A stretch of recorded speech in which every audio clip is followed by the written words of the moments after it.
Pelo sinal da Santa Cruz, livrai-nos Deus, nosso Senhor, dos nossos inimigos.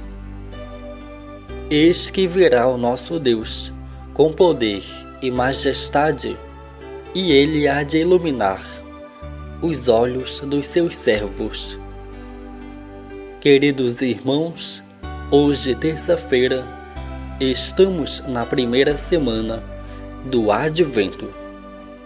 Ouçamos a Palavra de Deus. Proclamação do Evangelho de Jesus Cristo, segundo Lucas. Naquele momento, Jesus exultou no Espírito Santo e disse: Eu te louvo, Pai, Senhor do céu e da terra, porque escondestes essas coisas aos sábios e inteligentes e as revelaste aos pequeninos. Sim, Pai, porque assim foi do teu agrado. Tudo me foi entregue pelo meu Pai. Ninguém conhece quem é o Filho, a não ser o Pai. Ninguém conhece quem é o Pai, a não ser o Filho e aquele a quem o Filho o quiser revelar. Jesus voltou-se para os discípulos e disse-lhes, em particular: Felizes os olhos que veem o que vós vedes, pois eu vos digo que muitos profetas e reis quiseram ver o que estás vendo e não puderam ver. Quiseram ouvir o que estás ouvindo e não puderam ouvir.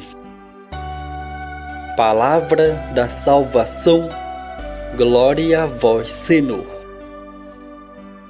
Amados irmãos, nesta terça-feira da primeira semana do Advento, quando os seus discípulos vieram contar as maravilhas que aconteceram, porque saíram anunciando o reino de Deus, Jesus louvou o Pai e exultou no Espírito, percebendo que o Espírito Santo agia poderosamente no meio deles. A ação do Espírito Santo em nós faz com que tenhamos uma compreensão das coisas do alto numa perspectiva espiritual que é completamente diversa daquela que entendemos com a nossa humanidade. Assim como exultou no Espírito Santo diante dos seus discípulos, Jesus também o faz hoje, porque o Pai nos segreda as coisas que estão no seu coração.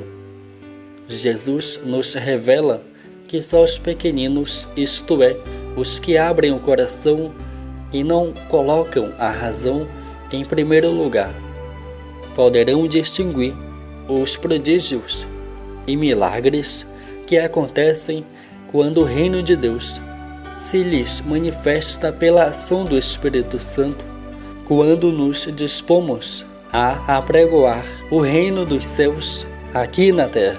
É sinal de que ele já está acontecendo na nossa vida, e na medida em que nós nos abrimos a esta realidade, mais e mais experimentamos a alegria e felicidade interiores. Só os humildes e pequeninos podem entender os mistérios do céu. Jesus é a própria revelação de Deus, e todos os que aceitam e nele creem são os pequeninos que veem, ouvem e sentem a felicidade e a paz do Senhor. Por essa razão, Jesus nos alerta: Felizes os olhos que veem o que vós vedes. O Pai se dá a conhecer por meio da revelação do Filho, e quanto mais conhecermos a Jesus, mais teremos comunhão com Deus Pai e poderemos viver a felicidade tão almejada. Somos felizes porque os nossos olhos veem mais além das aparências e podemos, na reflexão da Palavra de Deus, descobrir os seus segredos os seus planos para nós e para a humanidade. Por nosso intermédio, não percamos tempo, pois o Senhor tem muito a nos mostrar e a nos falar. Pelo sinal da Santa Cruz, livrai-nos Deus, nosso Senhor, dos nossos inimigos.